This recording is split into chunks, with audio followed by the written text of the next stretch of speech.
कि चाहे कितने ही बड़े दुश्मन हो, इन चार लोगों को कभी घर से नहीं निकालना चाहिए।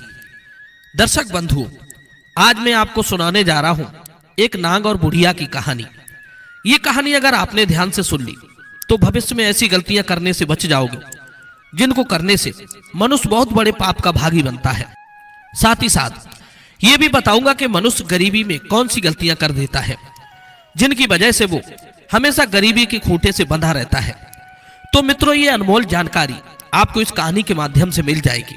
आपको बस कहानी को मिस नहीं करना है, वरना ये काम की बात आपके हाथ से निकल जाएगी। कहते हैं जीवन में पता नहीं कौन सी बात कब काम आ जाए। तो चलिए आज की ये महत्वपूर्ण जानकारी शुरू करते हैं। मित्रों, आपने देखा होगा कि घर परिवार की महिलाएं अक्सर लड़ाई झगड़ा में ज्यादा लगी रहती हैं। कभी किसी बात को लेकर तो कभी किसी बात को लेकर आपस में लड़ाई ठनी रहती है। अक्सर घर परिवार में छोटी छोटी बातों पर लड़ाई झगड़े होते रहते हैं। अगर किसी का बड़ा परिवार है तब तो उनमें आपस में महाभारत खत्म ही नहीं होता। दिन रात काय कलेश होता ही रहता है। कई बार तो छोटी छोटी बातों को लेकर होने वाला झगड़ा इतना बढ़ जाता है कि आदमी उसमें उलझकर ही रह जाता है। बच्चों का और घर की महिलाओं के झगड़े में परिवार के पुरुषों को भी नुकसान और दुख झेलना पड़ता है। झगड़ा चाहे छोटा हो या बड़ा, उसमें धन, समय और शारीरिक नुकसान तो उठाना ही पड़ता है।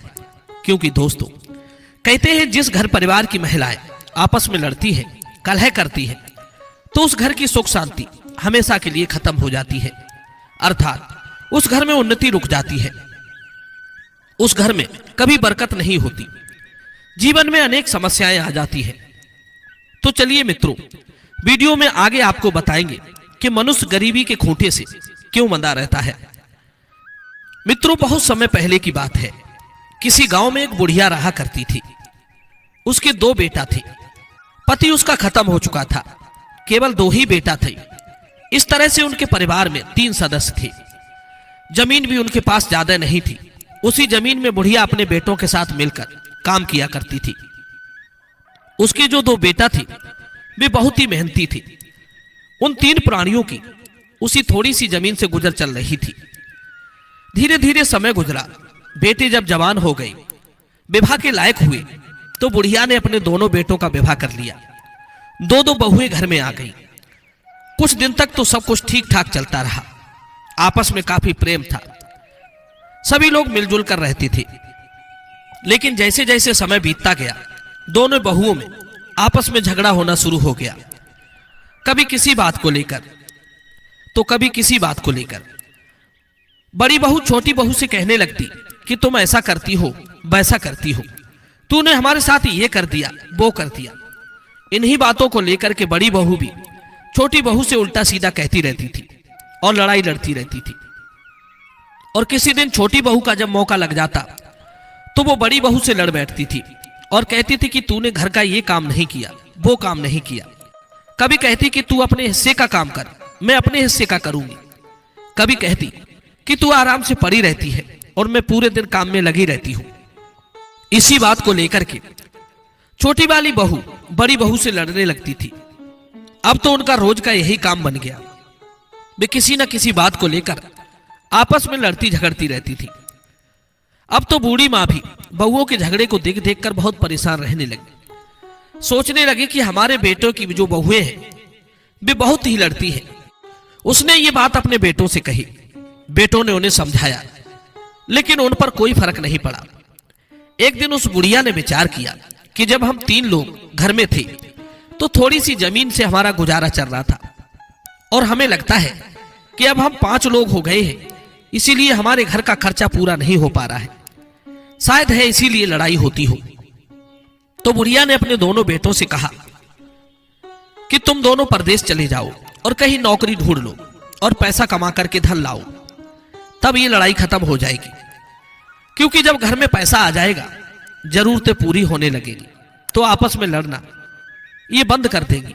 क्योंकि कहते हैं घर में लड़ाई झगड़ा होने का एक कारण धन का ना होना भी है। जब आदमी के पास पैसा नहीं होता है, उसकी रोजमर्रा की जरूरतें पूरी नहीं होती है, तो फिर वो अपसेट होने लगता है। दूसरा कारण है लड़ाई झगड़े का आदमी जरूरत से ज्यादा यदि खाली बैठे तो फिर उसके दिमाग में खुरापात ही आती है और फिर वो किसी से लड़ झगड़ कर ही शांत होता है। तीसरा कारण है चालाकी, सियानपन। जब आदमी अपनी जिम्मेदारियों से भागता है, अपने हिस्से के काम से जी चुराता है, सिर्फ बैठकर खाने की इच्छा करता है, तो लाजमी है उसी घर में लड़ाई झगड़ा तो होगा ही। चौथा कारण है ईर्ष्या। जब आदमी दूसरे को तरक्की करते हुए देखता है और खुद को आगे नहीं बढ़ा पाता है तो फिर उसे जलन होने लगती है और वो स्थिति में लड़ाई झगड़े ही करता है। और जो लोग अपना अधिकतर समय लड़ाई झगड़े, निंदा चुगली में व्यतीत करते हैं, वे सदैव गरीबी के खूंटे से बंधे रहते हैं। दोस्तों, दोनों बेटों ने बुढ़िया की बात को मान लिया। बुढ़िया से आज्ञा लेने के बाद और अपनी पत्नियों को समझाने के बाद कि हमारे ना होने पर हमारी मां का ठीक से ख्याल रखना, और अपनी पत्नियों को इस प्रकार समझा बुझाकर पैसा कमाने के लिए परदेश में चले गए। लेकिन दोस्तों, उन दोनों बहुओं की देवरानी जेठानी की लड़ाई फिर भी शांत नहीं हुई। बुढ़िया ने एक दिन बड़ी बहू से कहा कि बहू, तुम बड़ी हो और वो तुमसे छोटी है। बेटा, तुम्हारे जो पति है वो परदेश पैसा कमाने के लिए गए हैं और तुम आपस में लड़ाई लड़ती हो, ये ठीक नहीं है। अरे वो तुमसे छोटी है तो थोड़ी सी बात उसकी सहन कर लिया करो, क्योंकि कहते हैं क्षमा बड़न को चाहिए, छोटन को उत्पात। यानी अगर छोटी गलती कर जाए तो उनको क्षमा करो और उन्हें समझा दो, क्योंकि तुम बड़ी हो और जो बड़े होते हैं वे सदैव झुककर रहते हैं और जो झुककर रहते हैं वही बड़े कहलाते हैं। अपनी सास यानी बुढ़िया की बात को सुन करके बड़ी बहू क्रोध में जल उठी। कहने लगी, आप छोटी बहू की तरफदारी कर रही हो, आप मुझे समझाकर उसका लड़ने के लिए और मनोबल बढ़ा रही हो। अगर ये बात वो सुनेगी तो मुझसे और ज्यादा लड़ेगी। क्षमा बड़न को चाहिए, छोटन को उत्पात। यानी वो ये सुनेगी तो और ज्यादा उत्पात करेगी और हमें भी फिर परेशान करेगी। इसका मतलब है कि आप उसे लड़ने का मौका दे रही है, उससे कुछ भी नहीं कहती। बुढ़िया ने कहा, आप इतना गुस्सा क्यों हो रही हो? क्योंकि पहले बड़े को ही समझाना चाहिए, उसके बाद छोटे को समझाना चाहिए। मैं तुमको समझा रही हूं, फिर छोटी को भी समझाऊंगी। दोस्तों, बुढ़िया की बात को सुनकर के बड़ी बहू ने थोड़ा बहुत काम किया और गुस्से में चली गई। इधर अगले दिन फिर लड़ाई होती है तो छोटी बहू के पास में जाकर के बुढ़िया समझाती है और कहती है, देख बहू, वो तुझसे बड़ी है और तू छोटी है, तू उससे इस तरीका से क्यों लड़ती है, घर में झगड़ा क्यों करती रहती है? तेरा पति भी यानी मेरा बेटा घर पर नहीं है, वो धन कमाने के लिए परदेश गया है और तुम लोग यहां लड़ झगड़ रहे हो, ये अच्छा नहीं है। मोहल्ला पड़ोस के लोग देखते हैं तो हमारी हंसी उड़ाते हैं, इसलिए घर में आराम से रहिए, प्रेम से रहिए। जब घर में प्रेम होता है उस घर में धन, लक्ष्मी अपने आप चलकर आती है। मित्रों, छोटी बहू ने सोचा कि ये बुढ़िया तो अपनी बड़ी बहू की तरफदारी कर रही है। छोटी बहू कहने लगी, ये बुढ़िया, तुम ज्यादा हमें समझाने की कोशिश मत करो और नहीं तो मैं तुम्हारा भी अपमान कर बैठूंगी। मैं जानती हूं तू अपनी बड़ी बहू को बहुत चाहती है और मुझे फूटी आंख भी नहीं देखती। दोस्तों, छोटी बहू को समझा समझा करके बुढ़िया भी चली गई और विचार करती है कि इन दोनों की बुद्धि खराब है, ये मानेगी नहीं। इन्हें समझाओ तो ये उल्टा मुझसे ही सवाल करती है, हमसे लड़ने की बात कर रही है। बुढ़िया ने विचार किया, इससे तो अच्छा यही है कि अपनी इज्जत यदि बचानी है तो इन्हें समझाना बंद करना होगा। कहते हैं जहां पर अपनी बात की कोई अहमियत ना हो वहां बोलने से अच्छा है चुप ही रहना चाहिए। यदि आप वहां बोलोगे तो आप उनके शत्रु बन जाओगे। बुढ़िया सोचने लगी कि मेरी बात किसी को अच्छी नहीं लगती है, उल्टा ये दोनों मुझ पर ही हावी हो जाती है। अगर किसी दिन हाथ वगैरह उठा दिया, यदि कभी ये दोनों मुझे पीटने लग गई तो मैं कहूं मुंह दिखाने के लायक नहीं रहूंगी। इसीलिए उन्हें समझाना मेरा पागलपन है। मित्रों, अब वे दोनों बहुएं अपनी सास यानी बुढ़िया से बहुत नफरत करने लगी। कोई उन्हें भोजन की भी नहीं पूछती थी। बूढ़ी मां को स्वयं ही रसोई में जाकर भोजन लेना पड़ता था। वे उस बुढ़िया से इतनी नफरत करने लगी कि उस बुढ़िया को लेकर ही दोनों के बीच झगड़ा होने लगा। दोनों बहुओं में से कोई भी बुढ़िया को अपने घर में रखना नहीं चाहती थी। सोचती थी या तो ये बुढ़िया घर से भाग जाए या मर जाए, पर उन्हें ऐसा कोई बहाना नहीं मिल रहा था जिससे वो बुढ़िया को घर से निकाल सके। दोस्तों, अगला दिन होता है तो उन्होंने अपनी लड़ाई फिर शुरू की। तब बुढ़िया ने क्या किया, एक फट्टा उठाया और घास काटने के लिए जंगल में चली गई, क्योंकि कहते हैं व्यर्थ की लड़ाई झगड़ा अपने कानों से सुनना भी नहीं चाहिए। अगर आप खड़े होकर के वो लड़ाई सुनेंगे तो हो सकता है कि आपको बोलना भी पड़ जाए। इसीलिए सबसे अच्छा तरीका है वहां से निकल जाओ। बूढ़ी मां घास काटने के लिए जंगल में चली गई और शाम को लौट कर आती थी। तब तक उन दोनों की लड़ाई खत्म हो चुकी थी। इसी तरह से जब अगला दिन होता है, उनकी लड़ाई प्रारंभ होती है, तो बुढ़िया अपना फट्टा उठाती है और घास काटने के लिए जंगल की ओर निकल जाती है। एक दिन क्या हुआ, वो बुढ़िया जब जंगल में घास काट रही थी तो उसी समय उसके पास में एक बहुत विशाल नाग आ जाता है। जब उस विशाल सर्प को बुढ़िया ने देखा तो बुढ़िया डर के मारे कांपने लगी। बुढ़िया सोचने लगी, आज हमारे प्राण बचने वाले नहीं हैं, ये सर्प तो हमको खा ही जाएगा। वो बूढ़ी मां डर की वजह से कांपने लगी। तो जो सर्प था वो मनुष्य की भाषा में बोलने लगा और कहने लगा, हे बुढ़िया माई, तुम डरो मत, मैं तुम्हें कोई नुकसान नहीं पहुंचाऊंगा, मैं तुम्हें काटूंगा नहीं, मैं तुमसे अपना दुख व्यक्त करने के लिए आया हूं, मैं बहुत दुखी परेशान हूं। नाग ने जब मनुष्य की भाषा में बुढ़िया से यह बात कही तो बुढ़िया के दिल में कुछ तसल्ली आई। अब बुढ़िया ने गहरी सांस ली और सोचा, ये नाग मनुष्य की आवाज में बात कर रहा है, लगता है अब तो कुछ दाल में काला है। तब बुढ़िया ने पूछा, हे नाग देवता, बताइए तुम्हें क्या परेशानी है। तब नाग कहने लगा, हे बूढ़ी माई, कई दिनों से मैं भूखा हूं, मुझे खाने के लिए कुछ नहीं मिल रहा है। यदि तुम मुझे कुछ खाने को दे दो तो मेरे प्राण बच जाएंगे। मैं बिल्कुल मरने की कगार पर पहुंच चुका हूं, क्योंकि मैं जिस आश्रम पर रहता था उस आश्रम के जो ऋषि थे अब उनका देहांत हो चुका है। वो एक गाय पालते थे, उस गाय का दूध हमको पिलाते थे और स्वयं भी पीते थे, उसी से मैं जीवित रहता था। लेकिन हमारा पालन करने वाले, हमको दूध पिलाने वाले हमारे जो ऋषि थे वो अब दुनिया छोड़कर चले गए। उस गाय के लिए कोई दुहने वाला नहीं है, उसका दूध निकालने वाला कोई नहीं है जो मैं सेवन कर सकूं। वो गाय भी तड़प रही है, वो उस आश्रम के चारों ओर घूमती रहती है और मैं भूखा प्यासा तड़प रहा हूं। अगर मेरे लिए कहीं से दूध मिल जाए तो आपकी बड़ी कृपा होगी, हमारे प्राणों को बचा लो, और थोड़ा से कहीं से दूध मिल जाए तो हमको लाकर पिला दो। दोस्तों, नाग की जब ये बात सुनी तो नाग का दुख सुनकर बुढ़िया की आंखों में आंसू आ गए और कहने लगी, हे नाग देवता, आप घबराइए नहीं, आज तो मैं आपके लिए दुग्धपान नहीं करा सकती। कल जब मैं घास काटने इसी समय इसी जगह पर आऊंगी तो तुम भी इसी जगह पर आ जाना, मैं तुम्हारे लिए दूध लेकर आऊंगी। दोस्तों, वो बुढ़िया नाग देवता से इतना कहने के बाद अपने घर को चली गई। और अगला दिन जब होता है तो रोज की तरह जो दोनों बहनें थी, देवरानी और जेठानी, वे लड़ने को तैयार हो गई और आपस में लड़ने लगी। इधर बुढ़िया ने विचार किया कि मैं किसके घर से दूध को लेकर जाऊं। बड़ी के घर से जाती हूं तो उसने देख लिया तो वो हमसे लड़ेगी। छोटी वाली के घर से दूध ले जाती हूं, अगर उसने देख लिया तो वो भी हमसे लड़ने लगेगी। मैं किसके घर से दूध लेकर जाऊं। फिर उसने विचार किया, चलो एक दिन बड़ी वाली के घर से चुरा कर दूध ले जाती हूं और दूसरे दिन छोटी वाली के घर से ले जाऊंगी, इसलिए उन्हें पता भी नहीं चलेगा और मैं सर्प के लिए दूध पिला दिया करूंगी। दोस्तों, बुढ़िया ने वैसा ही किया। बड़ी वाली के घर से उसने थोड़ा सा दूध लिया और दूध को लेकर फट्टे में छिपा करके घास लेने के लिए जंगल में चली गई। और जब वो घास काटने उसी स्थान पर पहुंच जाती है तब तक वो नाग भी आ जाता है और कहता है, बुढ़िया माई, मेरे लिए कुछ दूध लेकर आई हो क्या। जवाब दिया, हाँ नाग देवता, मैं तुम्हारे लिए दूध लेकर के आई हूं।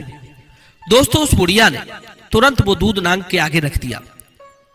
जब नाग ने दूध पी लिया तब उसकी आत्मा में कुछ तृप्ति हुई, उसे शांति मिली। तब नाग कहने लगा, हे बूढ़ी मां, आपने आज हमारी जान बचा ली, आपने मेरे ऊपर बहुत बड़ा उपकार किया है, मैं आपके एहसान को जिंदगी भर नहीं भूलूंगा। दोस्तों, बुढ़िया ने कहा कि हे नाग देवता, आपसे मैं एक बात और पूछना चाहती हूं। कल तो मैं आपसे डर के मारे पूछ नहीं पाई, लेकिन आज मैं पूछना चाहती हूं कि आप सर्प होकर भी मनुष्यों की तरह कैसे बोल रहे हो? आप नाग देवता है या फिर कोई और? मित्रों, तब नाग कहता है, हे बुढ़िया माई, मैं श्राप के कारण नाग बन गया हूं। मैं एक राजा के घर में पैदा हुआ हूं। नाग समझकर मेरे पिता ने मुझे जंगल में छुड़वा दिया। मेरा यह श्राप 21 वर्ष का था। मेरी मुक्ति में अब ज्यादा समय बाकी नहीं है। 1 साल के बाद मुझे फिर दोबारा से मनुष्य शरीर मिल जाएगा। मैं उस समय का इंतजार कर रहा हूं। दोस्तों, नाग ने अपनी सारी दास्तान बुढ़िया को समझाई। बुढ़िया को उस नाग का दुख सुनकर उससे ममता हो गई। अब तो वो बूढ़ी मां अपने बहुओं के घर से दूध को छिपा करके लाती थी और नाग को पिला देती थी। कभी वो दूध बड़ी वाली के घर से लाती थी, कभी छोटी वाली के घर से। इस तरह से वो रोज नाग को दूध पिलाने लगी। नाग भी रोजाना उसी स्थान पर आ जाता था और बूढ़ी मां के हाथों दूध पीकर बहुत प्रसन्न होता था। उसे ऐसे लगता था जैसे उसकी सगी मां मिल गई हो। मित्रों, एक दिन क्या हुआ, उन बहुओं ने देखा कि रोज उनका दूध कम हो जाता है। उन्होंने आपस में विचार किया और एक दूसरे से कहा। छोटी ने बड़ी से कहा कि हमारे दूध को कोई चुरा लेता है। हमारा दूध कम कैसे हो जाता है? हर तीसरे दिन हमारा दूध कम हो जाता है। बड़ी वाली ने भी कहा कि हमारा भी हर तीसरे दिन दूध कम हो जाता है। हमारे दूध को लगता है कोई चुरा लेता है। चुराने के लिए हमारे घर में कौन आएगा? फिर उन्होंने विचार किया कि केवल बुढ़िया ही रसोई के अंदर जाती है और तो कोई जाता नहीं। फिर हमारे दूध को भला कौन चुरा सकता है? पड़ोसी हमारे घर में आते नहीं है। तब छोटी वाली ने कहा, दीदी, तुम्हारा चोर मेरा चोर एक ही है। चलिए हम उसे छिप करके देखते हैं। दोनों ने योजना बनाई और छिपकर देखने लगी। इधर अगला दिन होता है तो बुढ़िया रोज की तरह बड़ी वाली के घर में जाती है और रसोई में घुस जाती है। वे दोनों जो थी वे छिपकर के देख रही थी। बुढ़िया ने बड़ी वाली के घर से दूध को लिया और फट्टे में छिपाया और घास के बहाने जंगल को चली गई। इधर बुढ़िया को दूध ले जाते वे दोनों देख रही थी। तब छोटी वाली ने कहा कि चलिए देखते हैं ये बुढ़िया दूध को लेकर जंगल में कहां जाती है और किसे पिलाती है, खुद पीती है या किसी को और को पिलाती है। बुढ़िया जंगल की ओर चलती चली गई। पीछे पीछे छिपकर वे दोनों बहनें देखने के लिए चली आई। इधर बुढ़िया उसी जगह पर पहुंची जहां घास काटती थी, जहां रोजाना दूध पीने के लिए वो सर पाया करता था। उधर दोनों बहुएं दूर से छुप करके ये देख रही थी। वे क्या देखती है कि बुढ़िया के पास में एक बड़ा भयंकर नाग आता है और बुढ़िया उस दूध को उसी नाग को पिलाने लगती है। नाग दूध पीने लगता है। दोस्तों, बहुओं ने जब देखा कि बुढ़िया उसे भयानक सर्प को दूध पिला रही है और ये नाग तो बड़ा ही विशाल है, ऐसा नाग तो हमने कभी नहीं देखा। नाग को दूध पीता देखकर वे दोनों घबरा उठी। डर के मारे उनके पैरों के नीचे जमीन खिसक गई। कहने लगी, लगता है ये सर्प कोई राक्षस है और ये बुढ़िया भी उसकी कोई साथिन है जो हमारी सासू है। लगता है ये बुढ़िया कोई डायन है। कहीं ऐसा तो ना हो कि हमारे लिए किसी दिन ये बुढ़िया खा जाए और हमारे बच्चों को भी खा जाए। हम इसको आज घर में नहीं घुसने देंगे। दोस्तों, उन दोनों को बहाना मिल चुका था। ऐसा निर्णय लेने के बाद वे दोनों बहुएं अपने घर चली आई। इधर बुढ़िया नाग को दूध पिलाती है और घास लेकर के अपने घर की ओर चल देती है। और घर की ओर जब चली, घर पर पहुंची तो देखा कि घर का द्वार बंद था और दोनों बहुएं जो थी डंडा लेकर के भीतर खड़ी हुई थी। जाकर के बुढ़िया माई ने कुंडी खटखटाई तो दोनों बहुओं ने दरवाजा खोला। बुढ़िया ने देखा कि दोनों बहुएं अपनी साड़ी का पल्ला अपनी कमर में बांधे खड़ी हैं और हाथ में डंडा पकड़े हैं। बुढ़िया ने देखा कि ये क्या माजरा है, इन दोनों ने ये कैसी हुलिया बना रखी है, ये हाथ में डंडा क्यों लिए खड़ी है। तो बुढ़िया पूछने लगी कि तुम दोनों इस प्रकार क्यों खड़ी हो। तब वे दोनों एक साथ कहती है, अरे बुढ़िया, तू एक डायन है, तू हमें किसी दिन खा जाएगी, हमारे बच्चों को भी मार देगी। बुढ़िया ने कहा, अरे बहू, क्या तुम पागल हो गई हो? मैं तुम्हारी सास हूं, कोई डायन नहीं हूं जो तुम्हारे बच्चों को खा जाऊंगी।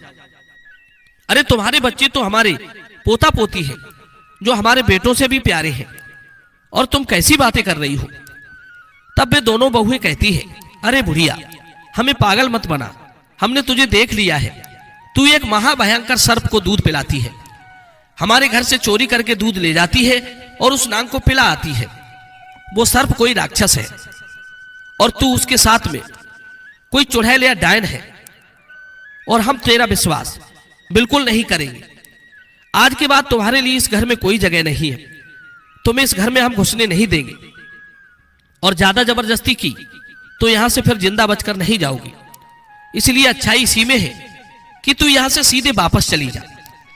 आज से तेरा हमसे कोई संबंध नहीं। मित्रों, बुढ़िया ने बहुत सफाई दी। बुढ़िया ने कहा, तुम लोग जो सोच रही हो ऐसा कुछ भी नहीं है, ये मेरा घर है और हमें अंदर आने दो। दोस्तों, परिणाम ये हुआ कि दोनों बहुओं ने उस बुढ़िया के लिए घुसने ही नहीं दिया। बुढ़िया ने जबरदस्ती की तो एक डंडा बुढ़िया के जमा दिया और उसे धक्के मारकर घर से बाहर निकाल दिया। मित्रों, रात का समय था, रात हो चुकी थी।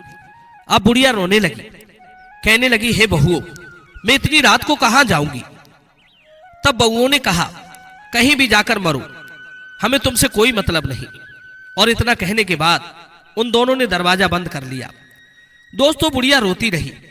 फिर उसने विचार किया, अब रोने से क्या फायदा होगा, ये दोनों तो दरवाजा नहीं खोलेंगे, कहीं और रुकने का ठिकाना ढूंढना चाहिए।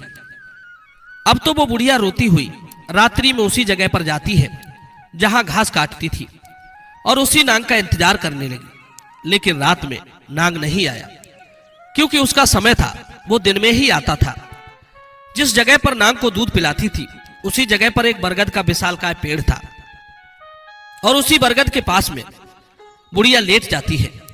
पूरी रात उसी बरगद की जड़ के पास में बैठ करके व्यतीत की। सवेरा होता है, दिन निकलता है।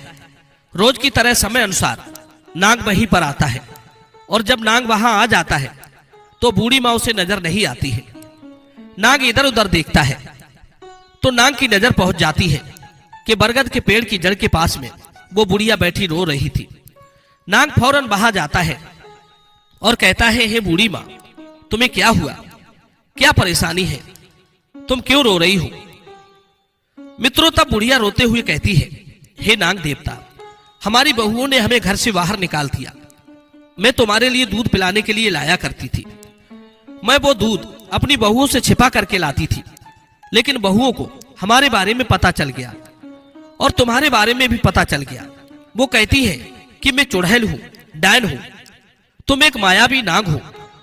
वो सोचती है कि मैं उनके बच्चों को और उनको मारकर खा जाऊंगी। इसीलिए उन्होंने हमको घर में नहीं घुसने दिया, मुझे घर से बेघर कर दिया।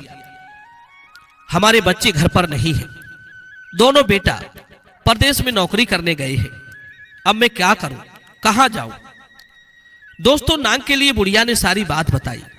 तब नाग कहता है, हे बूढ़ी मां, तुम घबराओ नहीं और मुझे ही अपना बेटा समझो। आज से मैं तुम्हारा बेटा हूं। दोस्तों, नाग की बात सुनकर के बुढ़िया बड़ा प्रसन्न हो जाती है। नाग कहता है, हे मां, आप घबराइए नहीं, आओ हमारे साथ।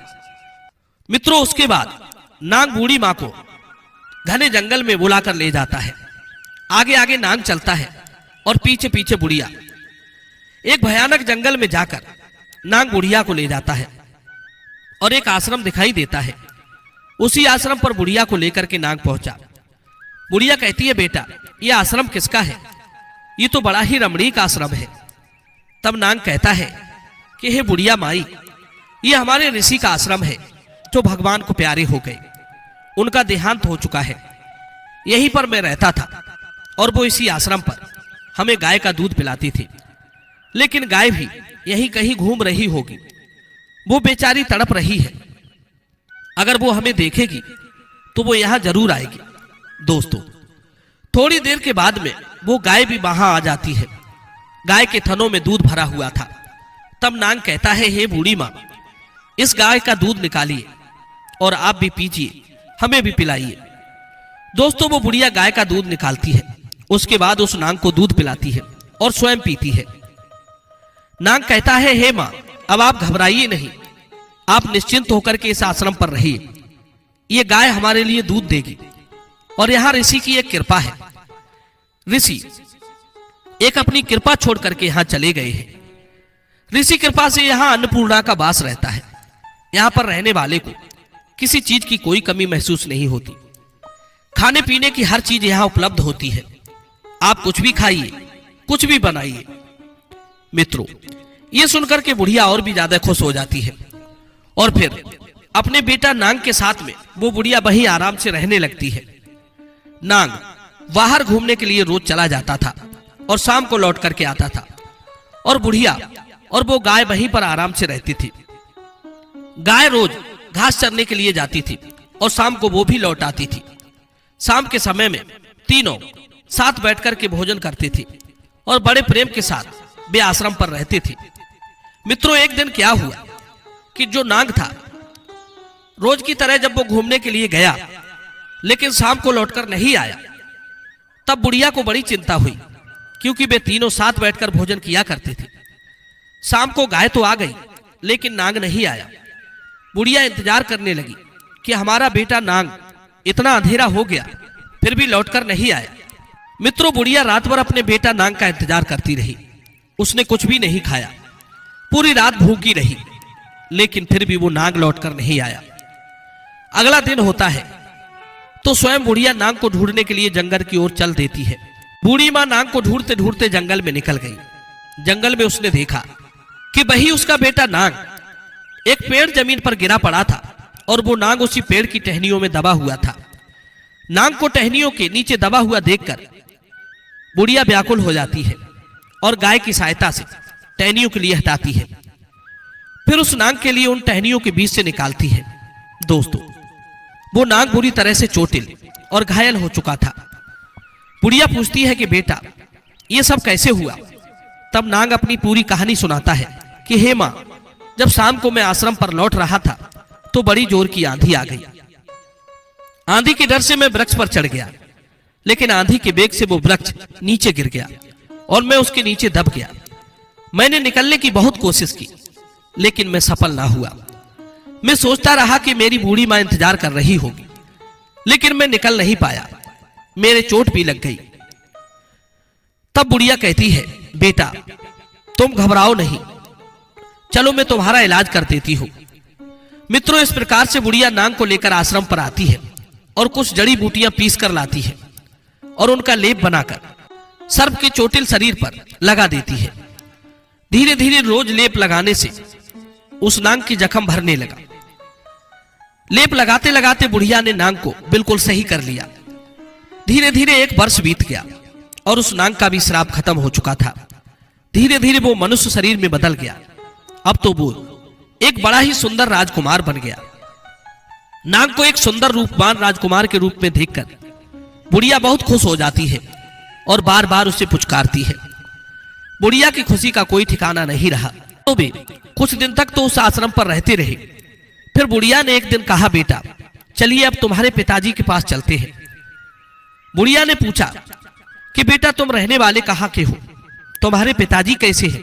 तुमने बताया था कि मैं एक राजा का बेटा हूं। चलिए देखते हैं तुम्हारे पिताजी कैसे हैं और तुम्हारी मां कैसी है। मित्रों, तब नाग बना हुआ राजकुमार कहने लगा, नहीं मां, मैं बाहर नहीं जाऊंगा। उस पिता को देखकर क्या करूंगा जिस पिता ने हमें जंगल में फेंक दिया था। तब बुढ़िया ने समझाया, हे बेटा, उस समय तुम एक नाग रूप में थी। उस समय तुम्हारे पिता ने तुम्हारे डर से तुम्हें छोड़ दिया होगा, लेकिन अब तुम एक मनुष्य के रूप में हो। तुम्हें देखकर के तुम्हारे माता पिता बड़े खुश हो जाएंगे। इसलिए बेटा तुम वहां चलो, इसी बहाने से मैं भी तुम्हारे माता पिता से मिल लूंगी। दोस्तों, वो राजकुमार बुढ़िया माई को लेकर अपने राजमहल को चल देता है। चलते चलते जब वो अपनी राजधानी में पहुंचता है तो वहां के लोग उस सुंदर युवक को देखकर उस पर मोहित हो जाते हैं। सब लोग सोचने लगे, यदि ये सुंदर राजकुमार हमारा राजा होता तो कितना अच्छा होता। वे दोनों उस नगर में प्रवेश करते हैं और वहां के सिपाहियों से पूछते हैं कि हमें यहाँ के राजा से मिलना है। तो सिपाही लोग राजा के मंत्री के पास उस बुढ़िया और राजकुमार को पहुंचा देते हैं। मंत्री के पास में जब बुढ़िया और बेटा पहुंचते हैं तो उन्होंने राजा से मिलने का आग्रह किया। कहा कि हे मंत्री साहब, हम यहाँ के राजा रानी से मिलना चाहते हैं, कहाँ है वो? दोस्तों, तब महामंत्री कहता है कि हे बेटा, हमारे राजा और रानी इस समय मिलने की स्थिति में नहीं है। उनकी हालत बहुत ज्यादा खराब है। राजा साहब अपने राज्य को भी नहीं देख पा रहे हैं। यहाँ का सिंहासन बिल्कुल सूना पड़ा है। तब लड़के ने जिद की और बुढ़िया ने भी कहा कि नहीं महामंत्री, कोशिश करिए कि हमें उनसे मिल सके। हमारा उनसे मिलना बहुत जरूरी है। तब मंत्री कहता है कि राजा साहब बहुत बीमार हैं। ये बात 21 साल पुरानी है। रानी ने एक सरब को जन्म दिया था। राजा साहब ने जब सरब को देखा तो वे बड़े भयभीत हुए। उन्हें बड़ा बुरा लगा। रानी के लिए तो वो सर्प भी प्यारा था, क्योंकि मां के लिए उसका बच्चा कैसा भी हो उसके लिए प्रिय होता है। लेकिन राजा ने सोचा कि ये बात समाज के लोग जानेंगे कि राजा के घर में पुत्र की जगह एक सर्प पैदा हुआ है, तो वे सब हमसे घृणा करेंगे। इसीलिए राजा ने उस नांग के लिए जंगल में फेंकवा दिया। और तब से राजा रानी जो है उनका शरीर सूखकर कांटा हो गया है और राज सिंहासन को उन्होंने छोड़ दिया है।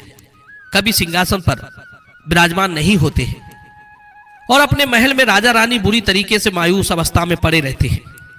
दोस्तों, लड़का ने जब ये सुना तो महामंत्री से निवेदन किया कि बड़ी कृपा होगी, हमें उनके दर्शन करा दो। तो दोस्तों, मंत्री उस राजकुमार और बुढ़िया को लेकर के राजा और रानी के पास जाता है, जहां उस लड़के के माता पिता मायूस होकर पड़े थे। महल में पड़े पड़े उनका शरीर सूखकर कांटा हो चुका था। वे हर समय चिंता में पड़े रहते थे। दोस्तों, इधर वो लड़का उस बुढ़िया के साथ राजा और रानी के पास जाता है और उनके पैर छूता है। लड़का जब अपनी माता पिता के पैरों से हाथ लगाता है तो राजा और रानी के अंदर एक करंट सा दौड़ता है। एक ऐसी शक्ति आती है, वे दोनों एकदम से उठकर बैठ जाते हैं और कहते हैं कि बेटा, तुम कौन हो, कहां से आए हो? तुमने जब हमारे पैरों को छुआ तो हमारे अंदर किसी शक्ति का आगमन हुआ। तुम कौन हो बेटा, अपना परिचय दो। तब वो लड़का कहता है कि हे पिताजी, मैं आपका बेटा हूं और आपकी रानी मेरी मां है। मैं तुम्हारा पुत्र हूं। मैंने तुम्हारे गर्भ से जन्म लिया था। मैं नाग रूप में पैदा हुआ था। पिताजी ने मुझे जंगल में छुड़वा दिया था। मुझे 21 वर्ष का श्राप लगा हुआ था। 1 साल पहले मेरा श्राप खत्म हो चुका है। अब मैं पुनः मनुष्य बन गया हूं। मित्रों, इतनी बात सुनने के बाद राजा और रानी झपटकर उसे अपने सीने से लगा लेते हैं और बार बार उसे पुचकारते हैं। राजा और रानी की खुशी का ठिकाना नहीं रहा। वर्षों बाद उन्हें अपने पुत्र के दर्शन हुए थे। राजा बार बार अपने बेटे से क्षमा मांगता है कि बेटा, मैंने तुम्हें त्याग कर बहुत बड़ी भूल कर दी थी, मुझे क्षमा कर दो। कहते हैं मनुष्य को इन 4 का कभी त्याग नहीं करना चाहिए। नंबर 1 बालक, नंबर 2 वृद्ध, नंबर 3 पागल, नंबर 4 शरण में आए हुए का कभी त्याग नहीं करना चाहिए। इन्हें कभी अपने घर से नहीं निकालना चाहिए। राजा ने सबके लिए सूचना दे दी कि यही मेरा बेटा है, राजकुमार अब कल से राजगद्दी पर बैठेगा। अगले दिन राजा उसका राज्याभिषेक करते हैं। मित्रों, इधर राजा रानी अपने पुत्र के लाड़ प्यार में लग जाते हैं। उधर वो बुढ़िया जो थी वो कुछ उदास हो जाती है। सोचने लगती है ये तो अपनी मां से मिल गया, अब मैं कहां जाऊं। दोस्तों, तब वो लड़का कहता है, हे बूढ़ी मां, तुम तो हमारी मां हो, जन्म देने वाली मां मेरी ये है और तुमने मुझे पाला है, मेरे प्राणों की रक्षा की है। इसलिए हमारी जन्म देने वाली मां से तुम्हारा दर्जा ऊंचा है। तुम क्यों घबरा रही हो? तुम्हें इस बात की चिंता है कि हमें कोई नहीं पूछेगा। आज से तुम यहाँ की राजमाता कहलाओगी। मित्रों, राजकुमार ने बूढ़ी मां को राजमाता घोषित कर दिया। अब बुढ़िया बहुत ही प्रसन्न होती है। मित्रों, इधर उस बुढ़िया के बेटा जब दोनों घर लौटकर आते हैं और अपनी बूढ़ी मां के लिए घर पर नहीं पाते हैं, तब अपनी पत्नियों से पूछते हैं कि हमारी बूढ़ी मां कहां गई। तब उनकी पत्नियां बताती हैं कि तुम्हारी बूढ़ी मां डायन थी, चुड़ैल थी, इसलिए मैंने उनको मारकर भगा दिया। वो रोजाना नाग को दूध पिलाने जंगल में जाती थी। अपनी पत्नियों के मुख से ये बात सुनकर बुढ़िया के दोनों बेटे आग बबूला हो गए और अपनी पत्नियों को खूब डांटते फटकारते हुए उन्हें घर से निकालने लगे। कहते हैं तुम्हें शर्म नहीं आती? तुम हमारी मां के लिए चुड़ैल और डायन बता रही हो। कहां है हमारी मां? जल्दी बताओ, नहीं तो तुम्हारी खैर नहीं। मित्रों, उन बहुओं को नहीं पता था कि बूढ़ी माँ इस समय कहाँ है। अब तो उनके पति रोजाना उन्हें डांटते फटकारते थे, उन्हें मारते पीटते थे। धीरे धीरे उनकी हालत खराब हो गई, क्योंकि ना तो उन्हें चैन से भोजन मिल रहा था, ना कोई सम्मान। उनके ही बच्चे उनसे नफरत करने लगे थे। सब लोग उन्हें घृणित नजर से देखने लगे थे, क्योंकि कहते हैं ना कि जो अपने बड़े बूढ़ों का अनादर करता है, अपमान करता है, तो उसका भी अपमान समाज करता है। उनके बच्चे भी उनका सम्मान नहीं करते। मित्रों, इधर बुढ़िया के दोनों बेटों को यह पता चल जाता है कि बूढ़ी माँ जो है वो एक राज्य की राजमाता है।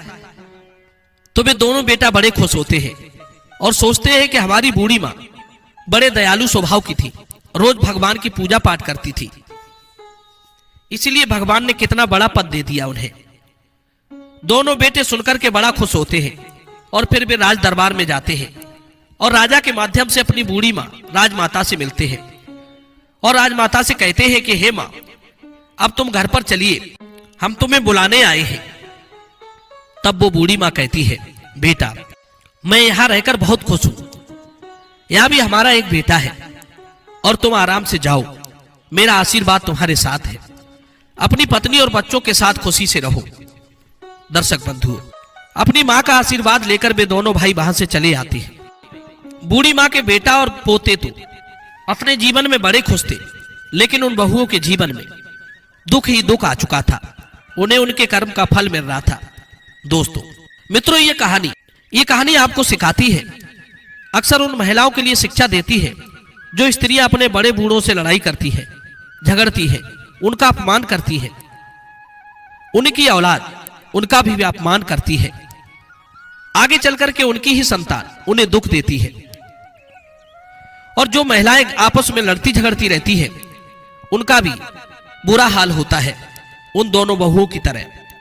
इसलिए मेरा तो आपसे निवेदन है कि आप आपस में कभी लड़ाई झगड़ा मत करना, प्रेम से मिलजुल कर रहना, क्योंकि लड़ाई झगड़ा करने से घर में कलह कलेश बढ़ने लगती है, घर की सुख शांति नष्ट हो जाती है और घर में भयानक दुख आने लगता है। अगर आप अपने जीवन में खुशियां चाहते हैं तो आपस में कभी मत लड़ना। और देवरानी जिठानी जो भी महिलाएं घर परिवार में होती है, वो आपस में प्रेम बना करके रहे, अपने बड़े बूढ़ों की सेवा करें। ऐसी स्त्रियों की समाज में उनकी कीर्ति, उनका यश बढ़ता है और उनकी औलाद के द्वारा उन्हें सदैव सम्मान मिलता है। दर्शक बंधु, ये कहानी आपको कैसी लगी कमेंट सेक्शन में अपनी राय जरूर देना। तो चलिए मिलते हैं आपसे अगली वीडियो में एक और चर्चा के साथ। आप सभी का बहुत